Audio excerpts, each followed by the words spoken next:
Okay, good evening, colleagues, and welcome to the 56th edition of the Tourism Online Forum series here in early September 2025. We are delighted to have you joining us for this session and hosted by the Center for Advanced Tourism Research, CATS, at Hokkaido University. And this is your host, Mo. I will be your host for tonight. It's a real honor to welcome Professor Greg Richard, who will be sharing his recent research on the topic of cultural tourism and community in rural Europe. And we are looking forward to learning from the insight and finding that what he has been exploring for the recent several year project. And Professor Greg Richard is a professor of leisure study at Tilburg University in the Netherlands. He is currently working with the Atlas Network on the Crocus Project, Culture and Creative Tourism in Rural and Remote Areas. And I think, Greg, you provide a really humble bio for this. Actually, I have a lot of book from Professor Greg. If you really study into cultural tourism, you're supposed to know who is Greg Richard, right? Okay, I will not introduce too much. A few housekeeping notes before we begin. And this lecture will be recorded and later made available on the CAT's YouTube channel for those who wish to revisit the lecture or translate it with the subtitle in your preferred language. And we also encourage you to leave your question and comment in the Q&A box below or ask your question after the lectures. Uh, so the subtitle and caption function is also available tonight. Please check the subtitle function, caption function if you want to watch it in English. And without further ado, let's welcome Greg to tonight's lecture. And Greg, the floor is yours. Okay, thanks, Mo, and thanks very much for inviting me. It's particularly interesting to be having a session in Asia. I mean, I know I'm not there physically, but to Right. have contact Yes. with people in that part of the world, because we are doing research in Europe, but I know from my reading around the subject that there are a lot of interesting things going on in other parts of the world. And in fact, if we look at the cultural tourism field, most of the new research in cultural tourism is coming particularly from China, but from Mm. Asia in general. So that's where the action is. But Mm. I will try and give you some kind of picture of what is happening in rural Europe, because we are involved in a project called Crocus, Cross-Border Cultural and Creative Tourism in Rural and Remote Areas. And Mm. this is a project funded by the European Commission. Mm. So it's a Europe-wide project with partners from different countries. And we are particularly interested in how cultural and creative tourism are developing in rural areas Mm. and how they can help to sustain rural communities.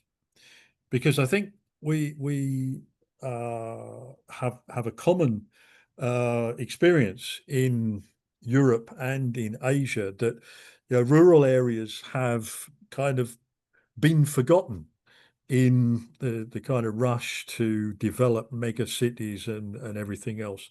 Mm. So if you look at the cultural tourism field, a lot of research is coming out of cities, whether large cities, small cities, and rural areas are not really at the forefront of cultural tourism research. Mm. And there was an interesting exhibition staged in the MoMA in New York, organized by Rem Koolhaas, the Dutch architect. And he said, this is a deeply neglected subject, the countryside. So it's interesting that an architect who has spent most of his life building cities is now getting interested in the countryside. And I think one of the reasons for this is that in the wake of COVID, people suddenly rediscovered rural areas for a variety of reasons, but also because cities are themselves coming up against a barrier of space. where do cities expand to? How do they relate to rural areas and everything else? So the countryside has been forgotten, but maybe that will start changing in the near future. Let's see. Sorry, Greg, can you go full screen for your slide? Oh yeah, sorry. I will do that. Yep. Okay. Okay, perfect. Thank Okay. So if we look at rural tourism, for example, the UNWTO defines that as a type of tourism activity in which the visitor's experience goes across a wide range of products, which they link firstly to nature and then to agriculture and rural lifestyles, and then to culture and activities like angling and or fishing and sightseeing. So culture is in there, but it's not kind of high profile in the UNWTO vision, at least. So rural is encapsulated more or less in the idea of natural areas where, or agricultural areas where people undertake different kinds of activities. And those kind of areas are characterized by low population density, at least in relation to cities, the dominance of agriculture and forestry, and a more traditional, I would say, rather than traditional, but a more traditional social structure and lifestyle than one might find in cities. So that's the kind of context that we're thinking about. But it's interesting that if we look at the pattern in terms of what is happening in terms of demand, that in fact we saw rural tourism, just like urban tourism, decline during the pandemic. There was a quicker recovery of rural tourism than urban tourism during the pandemic itself. But we can see that after the pandemic, there hasn't been this kind of explosion of rural tourism that we might have expected. So this underlines one of the key problems in terms of developing rural tourism or cultural tourism in rural areas is the relative lack of demand. Rural tourism is not growing at the same rate as urban tourism, for example. So whereas cities are increasingly complaining that there are too many tourists, rural areas tend to be experiencing a certain level of what we might call under-tourism. So that has not changed since the pandemic. So I think some people are having to reassess their idea of the future of rural tourism. We increasingly need to look for alternative ways of developing and supporting rural tourism. And my argument will be that culture is an important part of that process. And one of the reasons that the Crocus Project was launched is because the European Commission as well came to a similar conclusion as Rem Koolhaas, that rural areas have been relatively neglected, because they had a series of projects which are aimed at trying to address what they might call over-tourism in cities. But after a while, they suddenly realized that, well, we haven't done anything for rural areas. And rural areas actually make up the vast bulk of the land area of most countries, even though the population is much smaller. So there was an effort to try and reorientate the focus of research to consider rural areas as well. So Crocus was one of the projects that was funded under the Horizon program to specifically consider the needs of rural and remote areas. And so the aims of the project are to try and identify business models which could be developed in the future, to construct what are called living labs to experiment with and prototype new cultural tourism business models for rural areas, to develop policy scenarios for the different regions of the European Union, and to try and synthesize knowledge about rural cultural and creative tourism to support sustainable and inclusive development.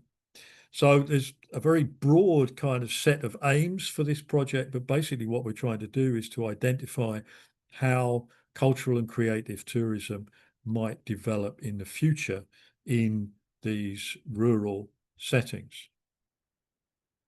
The first step, as with any kind of academic endeavour, was to undertake a literature review, and the literature review is already available on the Crocus website. It covers quite an extensive area of literature, so we had over 700 documents that we analysed. So there's an extensive report on what has been written up to the present on cultural tourism in rural areas. And there is a lot of literature, but it tends to focus on particular themes, and some areas are relatively under-researched in spite of recent efforts. So there's still a lot of work that remains to be done, and Crocus is trying to fill some of these gaps. And what's important about this development of cultural and creative tourism is that it's trying to address some of the challenges that we see in rural areas. And you know, in terms of developing tourism, one of the biggest challenges is the low population density. So there's not many people living there. So therefore, not many people to provide experiences, for example. And this problem is being exacerbated by the fact that many areas in the rural world are subject to depopulation. So people are still leaving the countryside, also because of problems of low accessibility, lack of services, and all of these kind of things. There is also a relative lack of cultural and creative resources. If we compare rural areas to cities, for example, there are less people, there's less tangible and intangible heritage which can be used for tourism. And rural communities also tend to be relatively traditional, so they tend to resist change, and innovation is a challenge. There is innovation, but supporting innovation is perhaps more difficult than it is in urban settings. There's also the problem that you have less tourists, so the market is smaller, and it is also seasonal. So a lot of the businesses that operate do not operate all year round.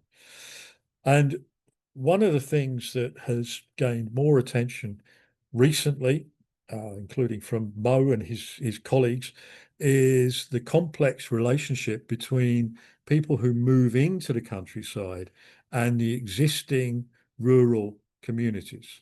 Because the basic issue is, if you don't attract new people to come and live in the countryside, then the communities and the cultures die. So how do we bring people into these rural areas and support local communities and local culture? That's really one of the big issues that we're also trying to look at. One of the things that we did in the literature review was to try and assess what kind of things are being done in terms of particularly cultural tourism in rural areas at the moment. And in fact, when you look at it, there's a very wide range of things going on, from different kinds of accommodation models, so different ways of engaging with heritage and culture while you're simply staying in the countryside, to cultural tourism, creative tourism, and what has been called in some areas know-how tourism, in developing co-creation between tourists and people living in rural areas. So this has been one of the major areas of development in recent years with the Crocus Project in Portugal, for example. And there are many projects and networks which are now operating, particularly in Europe, but also in other areas that are centered on giving tourists a taste of rural life through engagement in creative activities. We're also seeing a significant growth in different forms of mobility related to rural culture. So there's a lot of cultural roots in Europe. Some of them are very well established and historical, such as the route to Santiago de Compostela in northern Spain. But there are a lot of new routes being developed, particularly as a means of developing tourism and linking different countries and regions. And then there are a vast range of new and old experiences which are being developed for tourism as well. So there's a lot in terms of arts and crafts, literary tourism, but also areas that are less high profile in terms of research, such as battlefield tourism, war heritage. You know, people don't necessarily want to talk about that, particularly when there are wars raging, but it can become an important area of tourist attractiveness for some regions. So there are a lot of events and festivals being organized to attract tourists, gastronomic experiences, the use of new technologies is becoming important, and so on. So there are a lot of different ways in which rural areas are able to develop new business models related to tourism. And this is one thing that the Crocus Project is really focusing on. We are identifying different business models, analyzing them, and then experimenting with them through the living labs to see how they can best be articulated with local communities.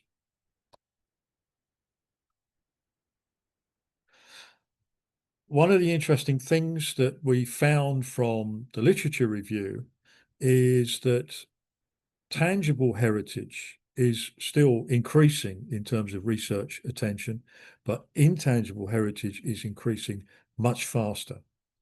So in the rural world in particular, people are increasingly realizing that intangible heritage is an important support for local communities, local economies, and tourism development. So a lot of research is going into these kind of areas. And we're seeing a lot of projects which are related to intangible heritage, creative tourism, the UNESCO Intangible Heritage List, and so on. And this means that in the kind of bigger scheme of things, creative tourism is becoming particularly important within the broader cultural tourism field. So the number of creative tourism publications is increasing rapidly. Sorry, the number of cultural tourism publications is increasing very rapidly. And within that broader cultural tourism field, we see creative tourism becoming particularly important. So it's grown from 2 or 3% a few years ago to almost getting on for 20% now. So people are seeing creative tourism as a particularly important area of development for rural environments. And this is now the subject of a lot more research as well. One of the reasons that intangible heritage has gained more attention is because of the creation of the UNESCO Intangible Heritage List.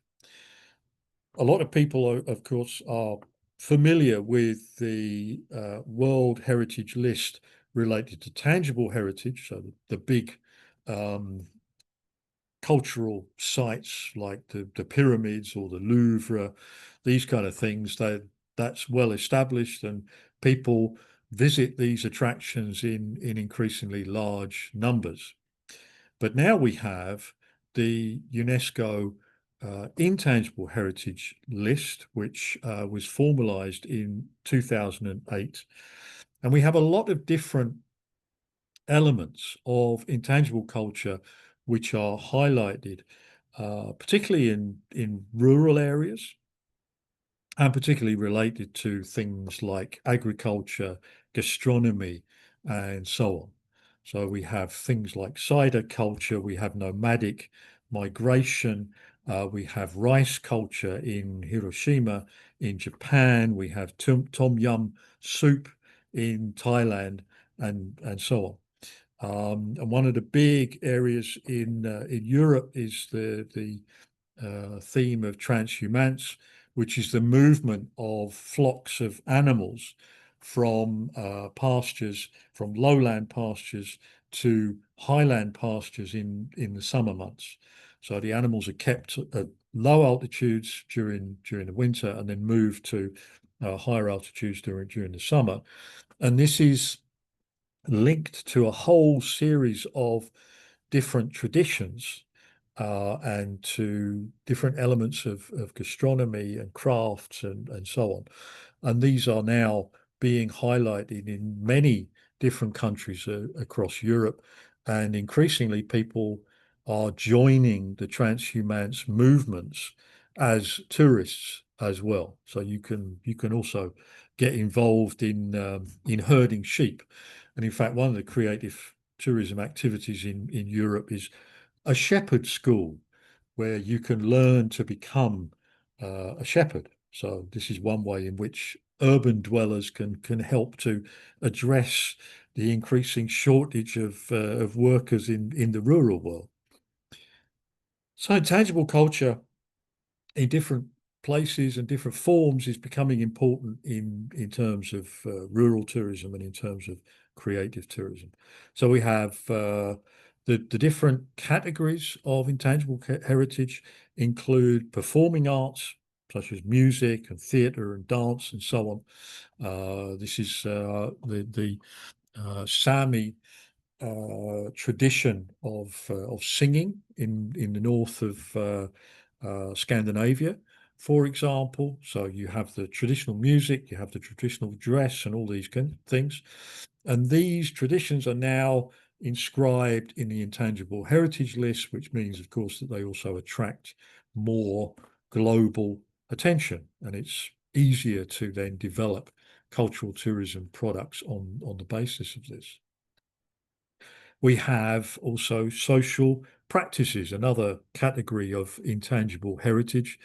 This is the Shrove Tuesday football match in Ashbourne in the UK. It has very little to do with football or soccer as we might know it, in terms of 22 people playing on a nicely mown grass pitch. This is played between two villages, or two ends of one village, where half the village plays against the other half of the village, and they basically form an enormous scrum or mass of people to move the ball around 3 miles to score a goal. So this match takes all day and is accompanied by all sorts of traditional features, and is increasingly also visited by tourists. There's also a category of intangible heritage which is related to knowledge about nature and the universe. And these are also things which are being developed as creative tourism, for example. So you have in Austria the Urlaub am Bauernhof, or tourism or holiday on the farm project, which enables you to have experiences of farm life. And they do creative tourism things like poppy cultivation, for example, and all the intangible heritage, which relates to that particular type of agriculture and other forms of creative tourism as well. So there are lots of different forms of creative tourism you can develop, and some of these forms of creative tourism are geared towards directly helping to maintain the rural environment. So this is the wall building or dry stone wall building school that you can attend to learn how to build walls without cement. And dry stone walls are an important part of agricultural practice in many parts of Europe. But the knowledge relating to how to build these walls is, of course, dying out. So it's important for new people to learn these traditions. And this is a form of creative tourism which becomes very useful because it also ensures the sustainability of the landscape. It's much better for the environment than using modern forms of fencing, for example, and it also maintains the look and aesthetics of the rural landscape in a traditional way. So we can join in all sorts of these intangible heritage traditions. As I suggested just now, one of the things that is important in terms of intangible heritage in mountain areas is the tradition of transhumance, and you can join in transhumance as a tourist, and that is increasingly being marketed to tourists and reported in the media in Europe. So now you have a lot of tourists who are following these kind of traditions, and that of course helps to maintain the tradition and to bring economic benefits into rural communities as well. But this kind of sustainability of rural communities is not without its challenges, particularly if we think about the position of intangible cultural heritage. Intangible cultural heritage is difficult to maintain because it has to be passed between people. It's not something that you can build and then it remains there. It needs to be constantly renewed and sustained by a community, by a social network. This is an interesting example from Spain, from the Catalonia region of northern Spain, which is about building human pyramids. So people construct pyramids which can go up to 9 stories high by climbing on top of each other. It's an incredible thing to see. But you need a lot of people to do this. And so you have to have an association which brings in young people to get involved in this tradition to keep the whole thing alive and to supply enough people to be able to build these pyramids. And this is increasingly a challenge for rural areas because they are suffering from an aging population. So it becomes more and more difficult to climb to the top of this pyramid as you get older and older. And of course, there are less people around. So you need to find ways of articulating not only with rural populations, but also with urban populations as well. You need to try and engage younger people in these traditions, and that's becoming increasingly challenging in a world in which people are linked to culture virtually and not just in an analog form. So if people are lost in a virtual world, how do you get them interested in these kind of real world intangible cultural pursuits? And intangible heritage also suffers from a relative lack of innovation. So in order to interest younger people in particular, we need to try and think about how we can innovate to link to their life world, as well as maintaining the culture of the past. And we have problems in terms of activating intangible heritage resources for tourism. And most importantly, this all depends on the local community. So we have to get people from the local community involved with these kinds of things.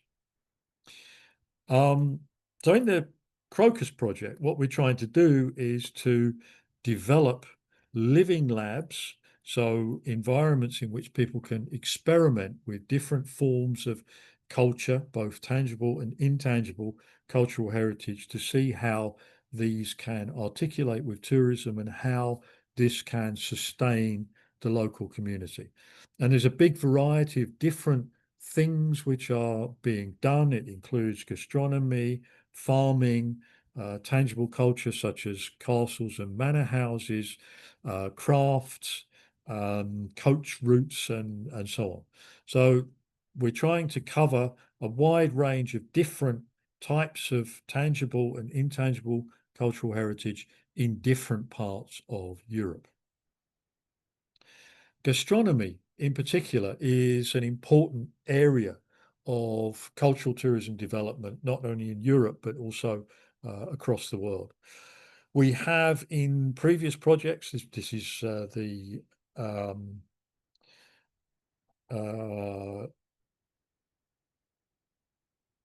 I've forgotten the name of the project. Damn. It's okay. It's a previous cult sense. That's it. Is a previous project related to education, but one which also dealt with creative tourism. So, for example, we went to rural Portugal and learned how to make and bake the local bread. And this gets tourists involved in real processes of creativity. And this can be any type of gastronomic production. So this can also be cheese making, for example. And Tracy Berno and Fosforne have been looking at these kind of creative practices related to food and seeing how this also relates to contemporary society. And they also recognize this problem that traditional cultures are very often removed from contemporary concerns and culture. So how do we get people engaged in these processes such as bread making, cheese making, and so on? This relates back to a model which we developed quite some time ago now, which sees creative tourism not as a single activity, but as a range of different activities which can be very much the foreground of tourist activity, or they can be simply a creative background to the tourist experience.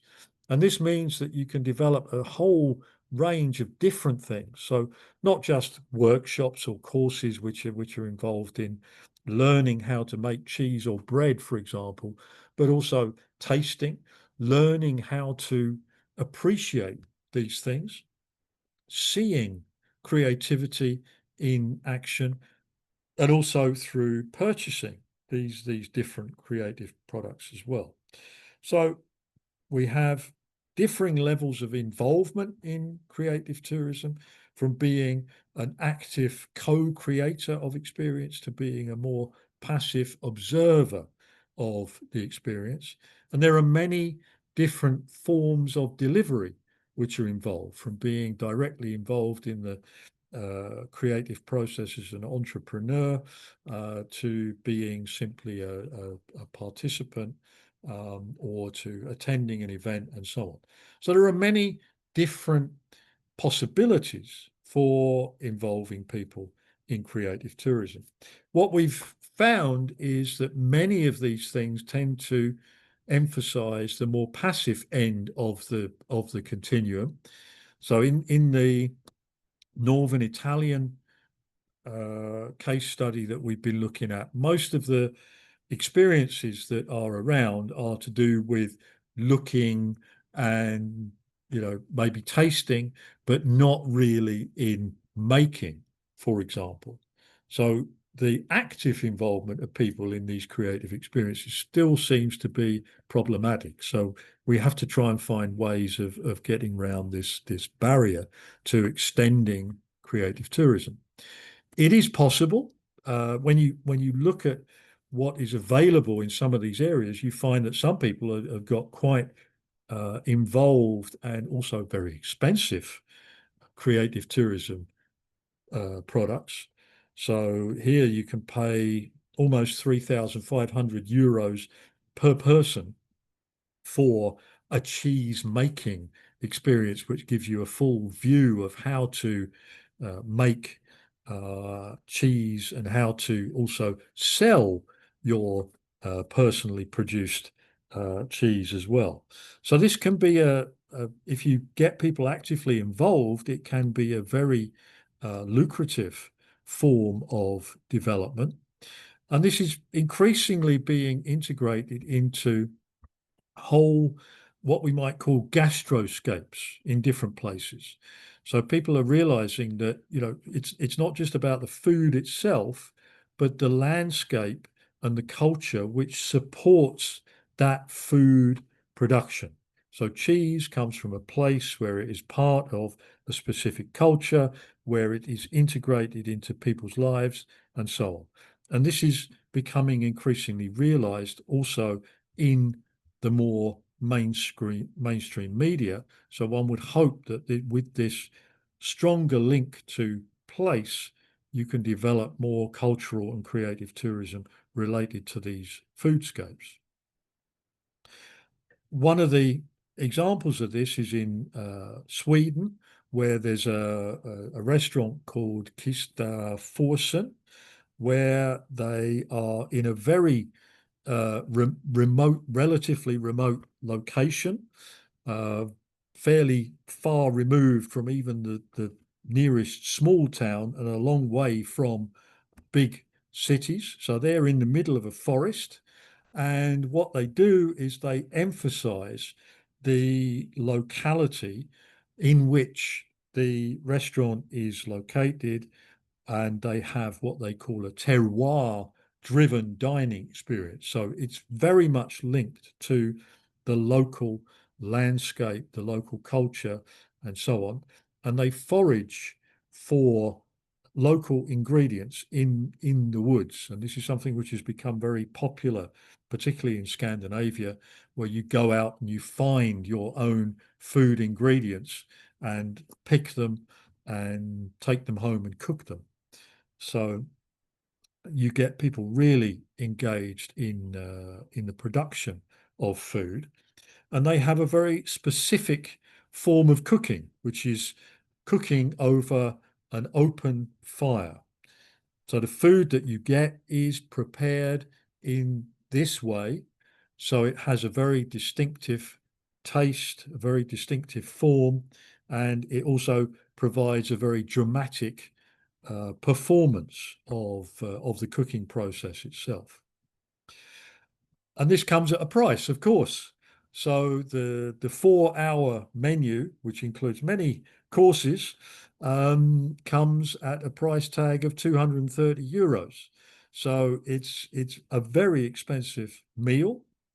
And if you want to stay overnight, you pay even more. So this generates potentially a fairly high income. Of course, there are also high costs in doing this kind of thing, but it's a way of bringing significant income into fairly small communities. We can also do this in terms of accommodation.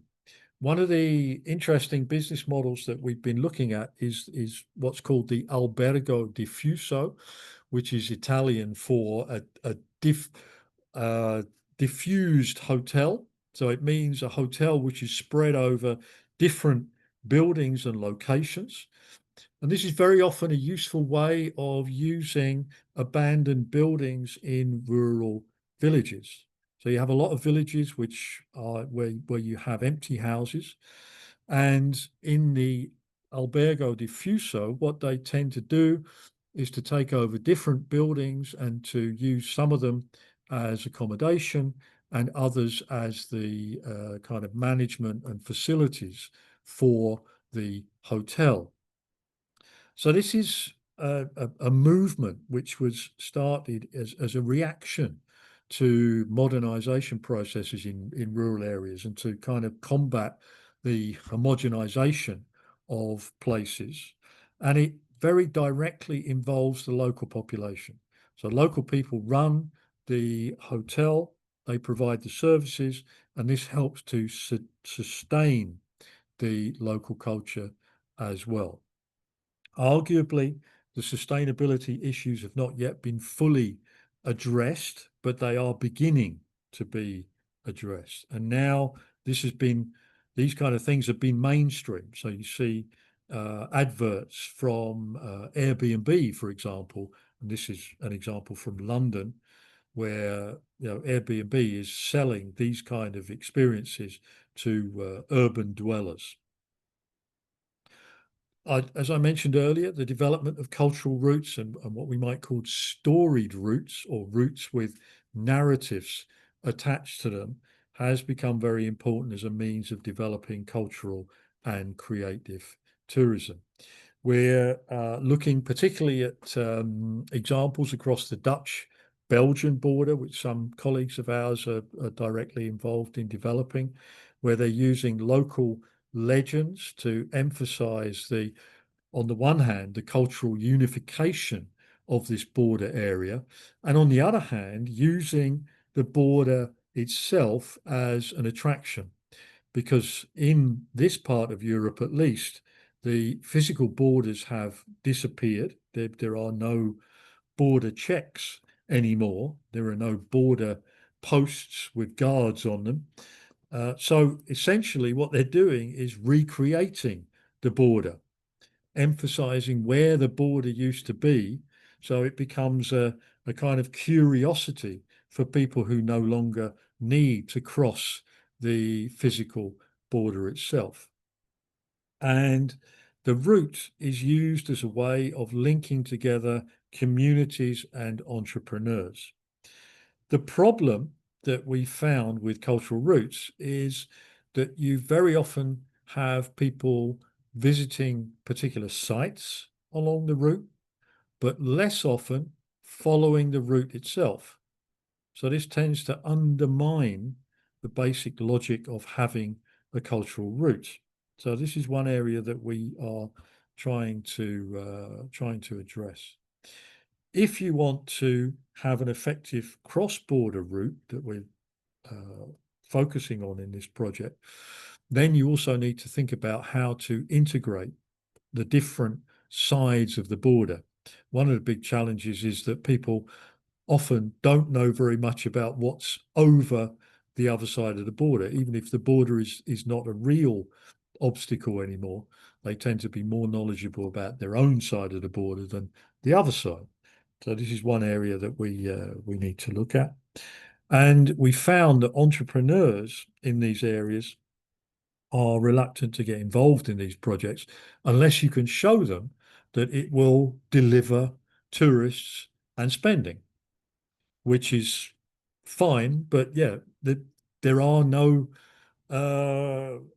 data that we can use to back up these arguments at the moment. So it's very important to carry out research to try and convince people that there is also business to be done along these routes.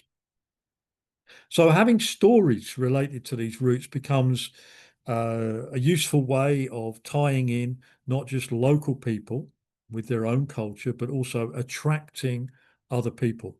So storytelling is becoming a very important cultural and creative device in developing routes and also in attracting people to different locations.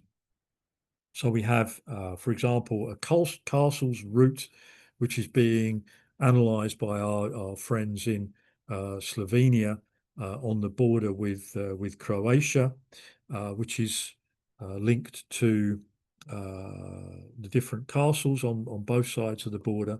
And so they're trying to develop a route which links these things together and which emphasizes the living culture which can be related to these things as well. And this also entails a large dose of storytelling. But involving the community in the wider sense in these kind of initiatives is a real challenge, because to start with, the community is a very difficult thing to pin down. The community in essence doesn't exist as an organism, because it is comprised of different individuals and different groups who have different interests and different attitudes. And you have to try and bring all of these people together to try and participate in and support these kind of initiatives. And this means trying to overcome problems of inequality. So people have different power positions, different gender positions, and so on. They also have different positions in relation to tourism. So people who are working in the tourism industry are not surprisingly more open to tourism development than other groups. And they also have different attitudes to culture and heritage. Some people are very knowledgeable and very supportive of investing in culture, and other people may not see this as being important, particularly when it comes to traditional culture. So involving the community is not a simple thing to do, but there are ways that you can try and activate the community in cultural and creative enterprises. One interesting example is the Great Tapestry of Scotland. So in the north of the UK, you have Scotland, which is predominantly a rural area, and people across Scotland have been involved in the creation of a tapestry which has 160 different panels. And here you see a selection. And this is based on the kind of historical experience of things like the Bayeux tapestry in northern France, where scenes from history were stitched into this kind of tapestry to show people a kind of story about history and culture. So it's an early form of comic, if you like. And so you can involve the community by getting them to do the stitching, the designing, and the storytelling and so on. And this has been very successful, firstly, in terms of getting people involved in the making, and secondly, in getting people to come and look at the finished product. Other examples include the development of creative tourism in rural villages. This is the example of Cedeira in northern or central Portugal, which has been involved in the Crocus Project, for example. And this is a small village which over the years has become regenerated by incomers, by people very often from other countries coming into the rural area because it offers, an attractive lifestyle, affordable housing, and space to develop creativity. This example has also been highlighted in a recent article by Liliana Moraes, which is looking at how this village was regenerated, and it includes the interesting example of them building a Japanese kiln. So it also directly involves what Moraes calls a translocal element, with people from different cultures coming together to be involved in creative activities. So there are a range of different creative experiences which you can get involved in Cedeira. and also in many other villages in Portugal, thanks to the Crocus Project. And these are things which involve local culture, local creativity. So it has a very local basis, but it brings in people from all over the world, and it brings in much needed income as well. But one can ask the question whether these forms of integration are always successful. Maybe when it's based on creative activities, it has more chance of success, because sometimes what you get is the formation of kind of enclaves of incomers.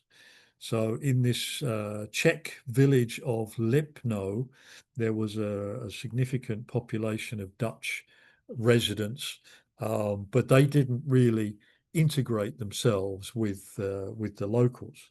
So they generated income. They helped to bring in new population and generate entrepreneurial activity.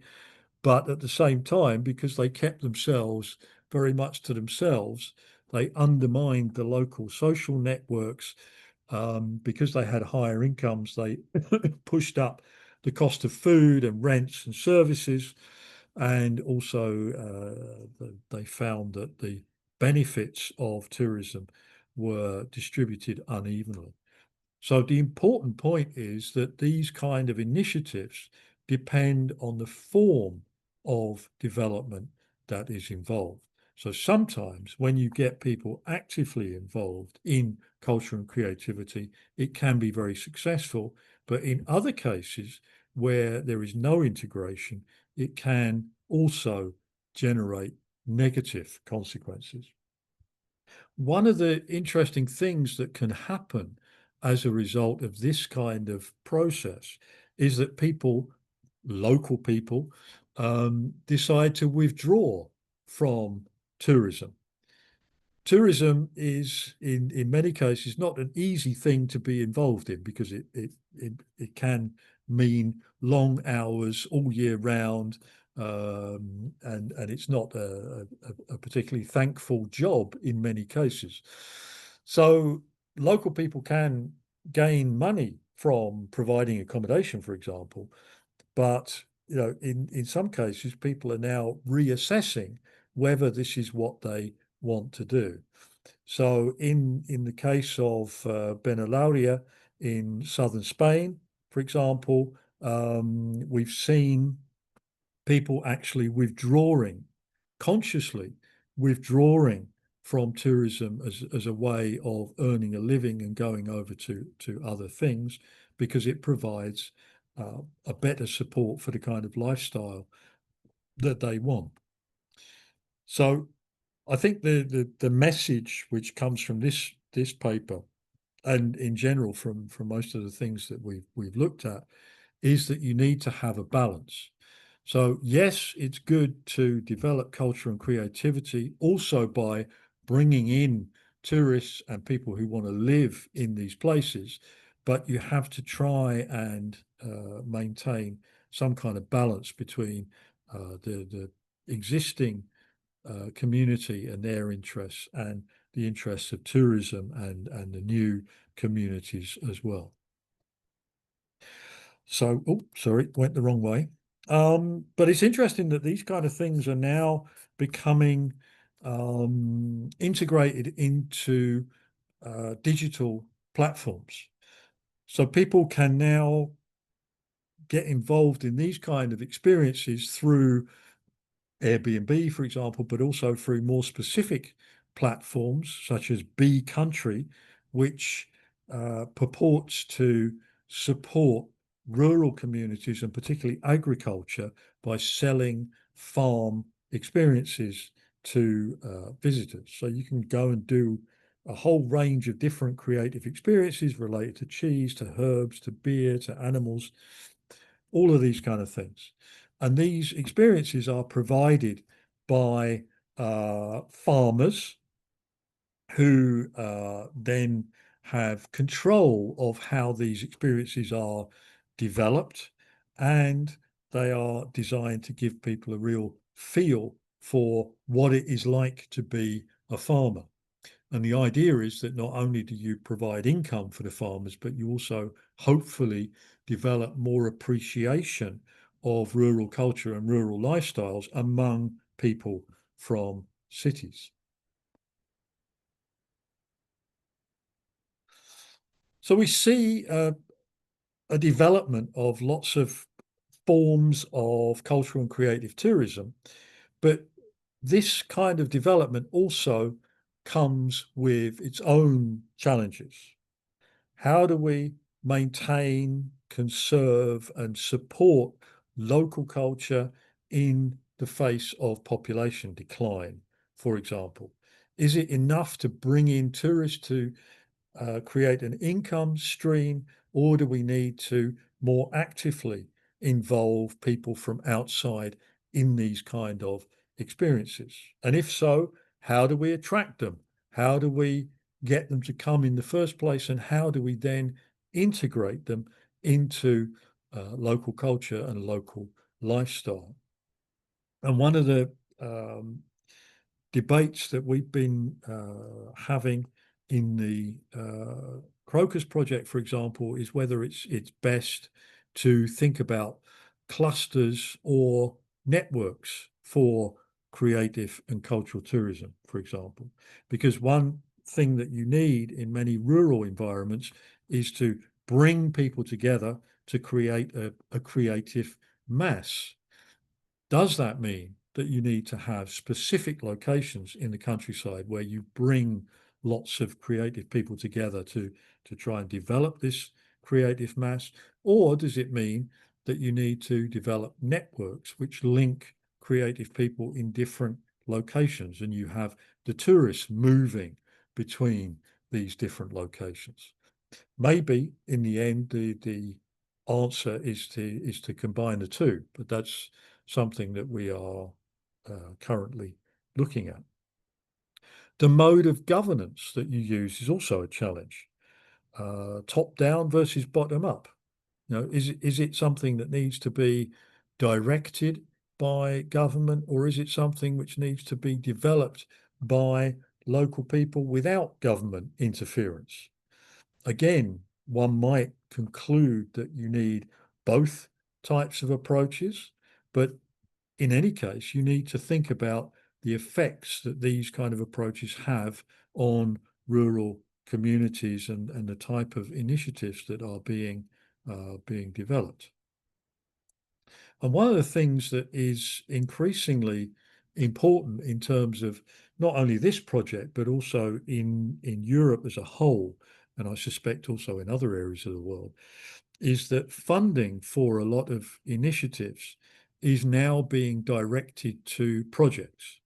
So rather than providing structural funding over a longer time period, governments and development organizations are increasingly providing grants for a time-limited project. The idea is that you get money to start a project, and the project becomes self-sustaining after 2 or 3 years. This may be a good theory, but practice tends to show that very few projects are self-sustaining in this way. So the trend towards project-based working can be a problem for these kind of rural areas as well. And ultimately, one of the important questions in terms of creative and cultural tourism in rural areas is how can we move from a consumption-based to a more creation-based model of tourism. So we could see several potential directions of cultural development perhaps emerging in rural areas. One of the things which we've seen in some areas is a system of what we might call colonization of the rural by the urban. So urban dwellers come into rural areas, they buy up properties, and they start to dominate the local economy. So the rural becomes a service economy for people from urban areas. So when the urban dwellers go back home at the end of the weekend or the end of their holiday, then the basis of the economy also disappears. And most of what is developed in terms of culture and creativity is also developed as a consumption opportunity for these urban in migrants, if you like. Or are we developing a more cosmopolitan system where we have a melding of urban and rural culture, and the cosmopolitan consumers who now tend to gravitate to urban areas will also move to rural areas as well? And what consequences will this have? Will this lead to more homogenization of urban and rural culture, for example? Or will we, as Moraes suggests, move towards a translocal situation where people move between different localities, taking their culture, their creativity, their skills and know-how with them, benefiting the areas that they move to, as well as the areas they move from? And will we see increasing co-creation or co-curation of rural areas in the future? At the moment, we tend to be in this kind of consumption production dichotomy, which separates urban and rural as well.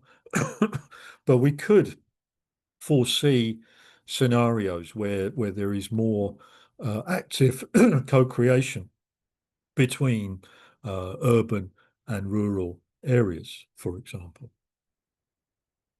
So just to wrap up, or attempt to wrap up, we see in the Crocus Project, and we know from other projects, that rural areas in the European Union and arguably also elsewhere face a range of challenges, including depopulation, a lack of innovation, and so on. So we could posit cultural and creative tourism as potential solutions to some of these challenges, but it depends on how we develop these new forms of activity. We see, in terms of cultural tourism, for example, resources shifting towards intangible heritage. So this introduces its own challenges, because it means that sustaining intangible heritage becomes increasingly challenging when the local community is at risk from depopulation. And we also need to think about how we interest younger generations in intangible heritage related to the rural world.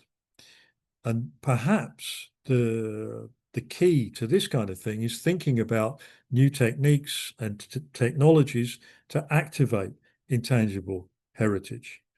Maybe it needs people to come up with interactive games and all these kind of things, which make rural areas and rural culture attractive to people who are addicted to video games, for example. And in all this, governance becomes one of the key issues. Now, are we developing things in a top-down way? And very often in rural areas, we find people being relatively passive in terms of waiting for government to take action. Or do we try and stimulate bottom-up, grassroots activity from the local people themselves? And in reality, this also means involving tourists as a temporary part of the local community, because if we don't involve them, this is missing out a very big potential audience for culture, as well as some of the potential producers for culture as well. So that's more or less what I've got to say. Thank you very much for your attention, and I hope you find some interesting things to hold on to from that rather disparate presentation. Thank you. Okay, thank you very much, Greg Sensei. So we already have 2 questions, but I would like to ask if the audience want to ask the question in person. So I can allow Yenny first.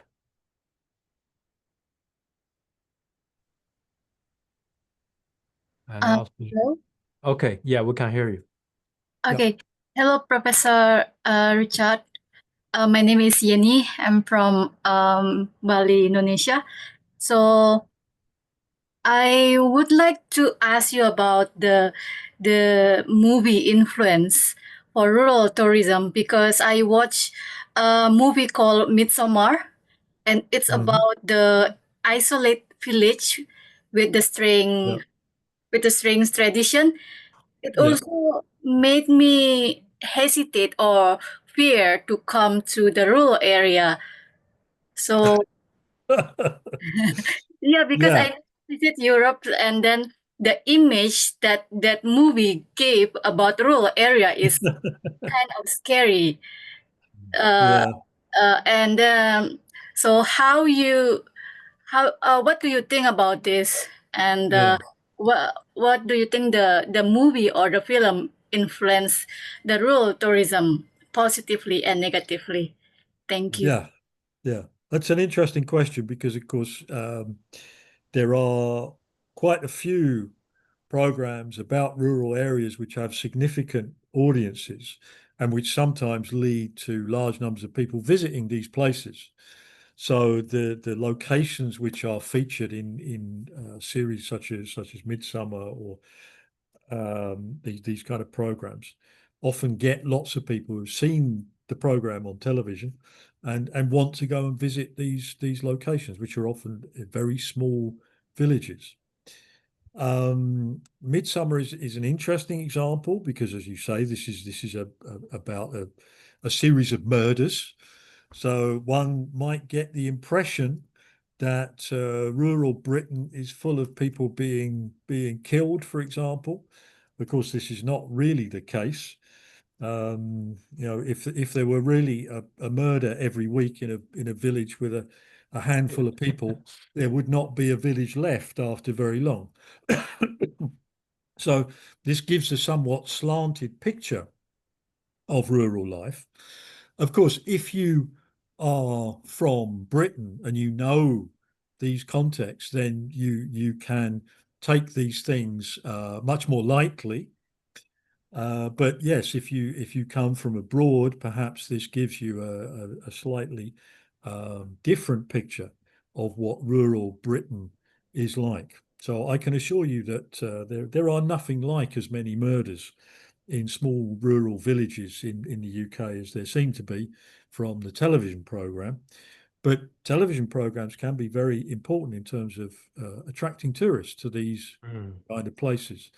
And now we're also seeing the impact of social media and influencers, where we get floods of people turning up in very small places when an influencer posts a picture or a story related to those places. Suddenly they get flooded by people, and this can also be a problem.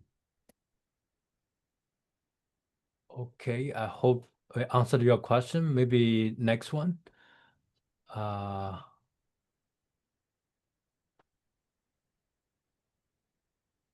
Yuan Peng, please go ahead.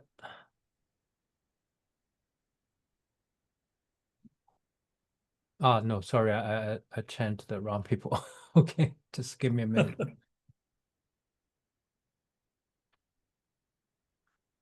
Too many questions. Please ask one by one. Okay. Can you hear me now? Yes. Yes. Yes. Yeah. Thank you. So thank you very much for your lecture, Professor Richard. And I'm a doctoral student at Hokkaido University. I'm researching community participation and co-creation in creative tourism. But while I'm doing it, there's like this thing always bothers me because it's hard to tell, like in the context of community co-creation, like how can we identify truly valuable intangible assets in those? Like for people who are not familiar with the local culture, how can the value of this intangible assets to be assessed or communicated? I think Yeah. it's always hard for me to, figure that out. Yeah, Thank you for the time. it is hard because it's not just about the tourists being able to identify things. It's also the locals very often who take a lot of their intangible culture for granted because they live these things every day. So things that to locals don't seem interesting can be quite fascinating for people who come from elsewhere. It's hard, of course, as a local to identify these things. So this is where collaboration between tourists and locals becomes important. Now you need to almost organize a discussion between the locals and the tourists to say, all right, well, what do you think is interesting about this place? You know, what would you think about these aspects of our culture? And what do the tourists find interesting having visited a place? And in that way, you can come to perhaps a richer and more interesting picture of local culture and creativity than would come from either the tourist perspective on their own or from the residents' perspective. But this, of course, is very challenging because you have to create an arena in which tourists and locals can communicate. So that requires some thought. How do we actually do this? Yeah, I see. Because and also the low population dilemma nowadays is a lot of like the communities, they don't have that much community member left. So it's really hard to keep faith that this type of tangible assets would like be influential like for the tourists, because like less people left, maybe they were paying less attention to the place. Yeah. So, Oh, this is where the role of newcomers can be crucial, because the people who have moved into rural areas come very often from an urban environment, and they understand the kind of tourist perspective, because very often they arrived in these places as tourists themselves. So they understand what they found attractive about the place. And now, having lived in these places for some time, they also have an appreciation of the resident viewpoint.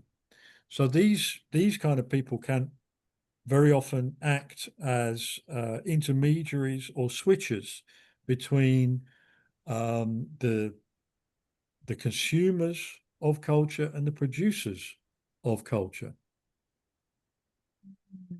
I mean, we see very often in urban areas, for example, that tour guides are very often expats. They are people who, they speak English, they understand the tourist culture because they're coming from the same kind of background as the people that they're dealing with, and therefore they have also an idea of what those people find interesting. So it becomes easier for them to create a story for the tourists. So I spend a lot of my time in cities like Barcelona and Amsterdam, and increasingly you see expats, migrants, doing these kind of tours. So I think you could also look at this in a rural context as well. I see. Thank you. Yeah, maybe I should pay more attention to like the roles of the people instead of the number. Yeah, thank you Yeah, so much for I your agree. time. Okay. Okay, thank you very much. Do we have any other question? Before the next question coming, I have some question for Greg.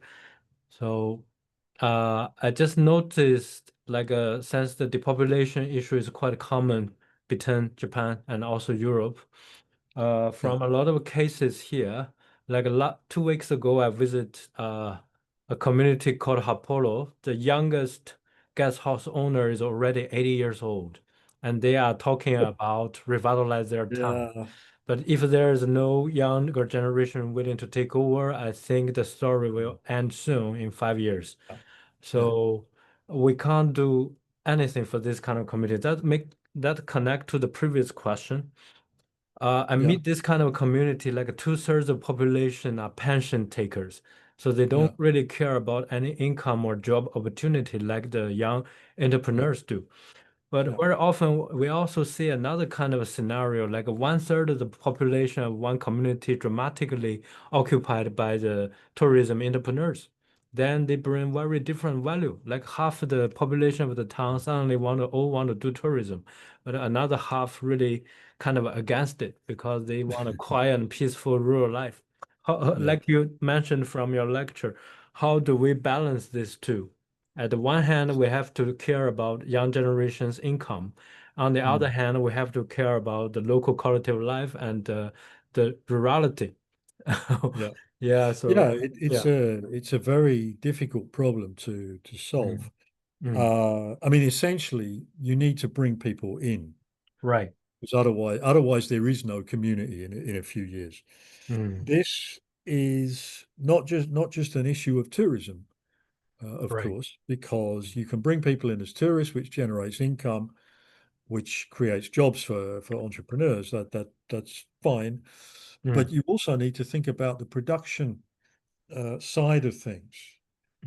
So you need to try and balance the provision of tourism services with other kinds of culture and creativity related to production, and not just production for tourists, but production in a general sense. So people who make things, who provide services, even if it's just providing services for the entrepreneurs who are dealing with tourism, these kind of things are also very necessary. It was interesting reading in Liliana's paper as well. One of the German respondents who moved into this small Portuguese village moved there when they were very young. So they couldn't possibly have afforded a place in the city. So they moved to the rural area, at least partly because it's more affordable. And this is becoming an issue also as tourism increases in urban areas. So people are complaining in big cities in Europe and elsewhere that tourism is pushing up prices. So, okay, what's the solution? Well, one solution is you move to rural areas where the prices are still more reasonable. I wouldn't necessarily say cheap, Right. but you can, even as a young person, you can afford to live there much more easily than in many cities.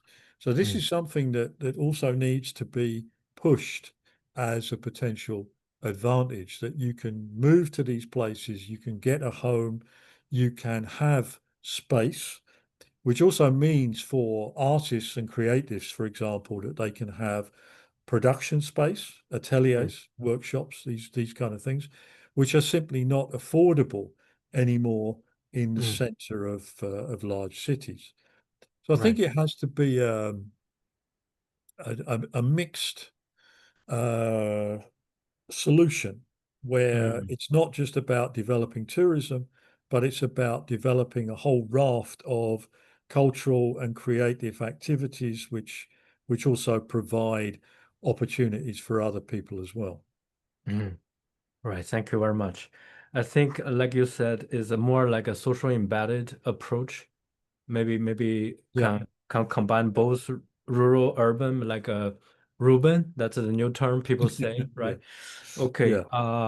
If we don't have other question, I think we're almost on time. Let me finish in with the last question. So, oh, we have one more question. Okay.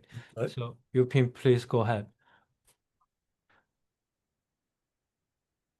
Hello, Professor Richard. Thank you so much for your wonderful lecture. My name is Yoping. I'm now also a PhD student at Hokkaido University. I think you have mentioned briefly, nowadays there are more and more tourism is caused by social media. For example, one person posts a picture on Instagram and it goes viral. And then a lot of people will flood into a small place. And in many times, those places are not even a tourist attraction.